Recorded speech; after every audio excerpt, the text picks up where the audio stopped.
Hey guys, how's it going? Espero que vocês estejam bem, tá? Aqui é o professor Roberto Sobrinho e essa é mais uma aula dedicada ao nono ano A e ao nono ano B.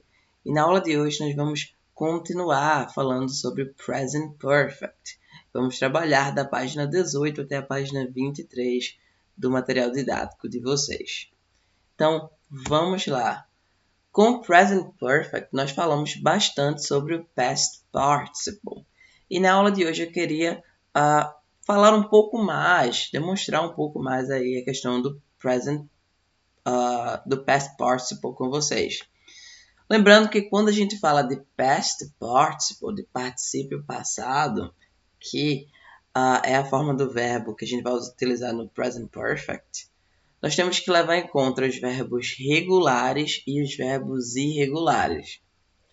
Com os verbos regulares, que vocês conhecem desde o Simple Past, aqueles verbos que eles têm uma determinada regra para formar o passado simples, a gente vai utilizar a mesma forma no particípio passado, no Past Participle. Então, se vocês observarem aqui, eu trouxe nessa tabela alguns verbos. To work, por exemplo, que é o verbo trabalhar. No passado simples, por ser um verbo regular, ele recebe ed, fica worked.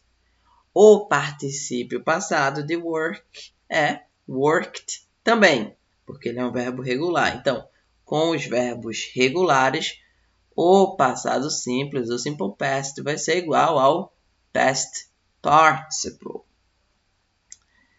To study, que é o verbo estudar, que é no infinitivo. Termina em Y, antes do Y temos uma consoante. Para formar o simple past, tiramos o Y e colocamos ed, studied.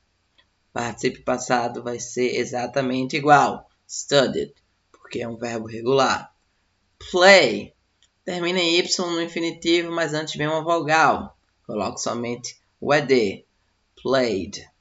Particípio passado, exatamente a mesma coisa, played. To stop, aqui é o verbo parar. Já tem um caso especial com stop. Ele termina em consoante, vogal, consoante, é o CVC.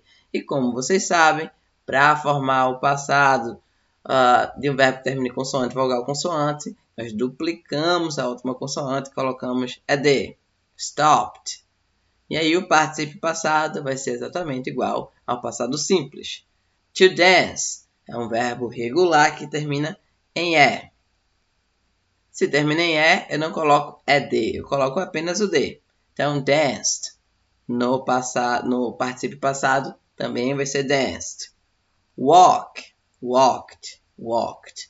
Cry, cried, cried. Então, os verbos regulares são bem simples. Você vai aplicar a mesma regra que você aplica no passado simples, tá? Já com os verbos irregulares, como vocês sabem, eles não seguem nenhuma regra, tá? Por isso que são irregulares, você vai ter que memorizar ou você vai precisar consultar. No dicionário, geralmente você vai encontrar algo como temos aqui no vídeo. O infinitivo, na primeira coluna, o passado simples na segunda e o particípio passado na terceira. Então, eu trouxe aqui alguns só para vocês verem que eles não têm regra, tá? A forma pode variar bastante.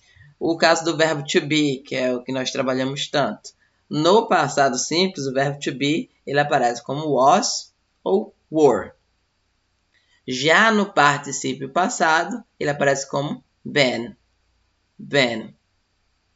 E aí a gente vai ter que memorizar isso, tá? Então, to be no infinitivo, was ou were no passado simples e been no particípio passado. E é essa forma, é a forma do particípio passado que a gente usa com o present perfect. O verbo to go, que é o verbo ir.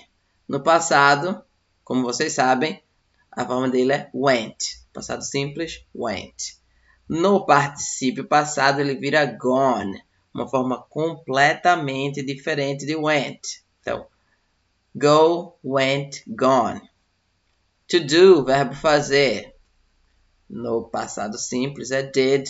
E no particípio passado é done. So, do, did, done. Já no caso do verbo to have, que é o verbo ter, ele vai ter a forma igual. No simple past é had e no particípio passado também é had. Assim como think, que é o verbo pensar. Thought, thought. É thought no passado simples e thought no particípio passado. To drive, que é o verbo dirigir. Drove no passado, driven no particípio passado. See, que é o verbo ver. Saw no passado e seen no particípio passado. Então, o que é que eu quero dizer para vocês? O que é que eu quero mostrar para vocês com isso? Que os verbos irregulares, a gente não tem nenhuma saída. A gente vai ter que memorizar. Qual é a forma mais fácil de memorização desses verbos, na minha opinião? A leitura. Então, no livro de vocês tem vários textos. Sempre que vocês estiverem lendo esses textos, tenta grifar quais são os verbos no particípio passado. Poxa, se apareceu thought, ele está lá naquela frase, como passado simples ou como particípio passado. Tentem observar esses detalhes e aí vai ser mais fácil vocês memorizarem dentro de um contexto. Então, busquem também, se possível, ler alguns livros de literatura mesmo, de histórias. Harry Potter, Percy Jackson, ou algum outro tipo de literatura que você esteja interessado, e você vai conseguir observar esses verbos, essas formas dentro de frases, dentro de um contexto, e fica mais fácil de vocês conseguirem memorizar, tá? Você também consegue encontrar facilmente listas de verbos irregulares no dicionário de vocês, tá? E na internet também. Então, vez ou outra, você talvez precise consultar essas listas, tudo bem? Então, pessoal, agora vocês vão fazer algumas atividades, tá? Do livro de vocês, da página 18 até a página 23. E daqui a pouco eu estou de volta para fazer a correção dessas atividades, ok? So, thank you so much, guys. I'll be right back.